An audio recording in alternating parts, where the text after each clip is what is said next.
இன்றைக்கி கவுனி அரிசி கஞ்சி செய்யலாம் வெயிட் லாஸ்க்கு. அதுக்கு 2 கப்பு தண்ணி, அதில் வந்து வெள்ளைப்பூடு நச்சு போட்டுக்கணும். அப்புறம் காய் நம்மளுக்கு என்ன காய் வேணுமோ போட்டுக்கலாம். நான் வந்து பீன்ஸு, கேரட்டு, முட்டைக்கோஸ் போட்டிருக்கேன். போட்டு நல்லா கொதிக்க விட்டுறணும். கொதிக்க விட்டோன்னா அதில் கொஞ்சம் உப்பு போடணும். உப்பு போட்டு நல்லா வேக விட்டதுக்கப்புறம் நம்ம 2 கிண்ணம் எடுத்திருக்கேன். அதனால ஒரு கிண்ணத்துக்கு 2 கரண்டி மாவுன்னு 4 கரண்டி மாவு எடுத்து நான் தண்ணியில் கலக்கி அந்த வெந்த காயில் ஊற்றிடுவேன். ஏன்னா தண்ணியில் கலக்கி ஊற்றினோம்னா சீக்கிரம்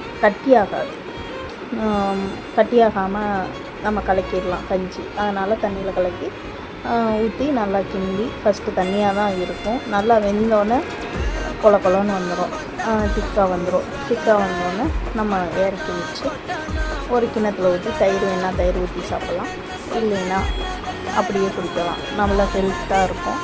ட்ரை பண்ணி பாருங்கள்.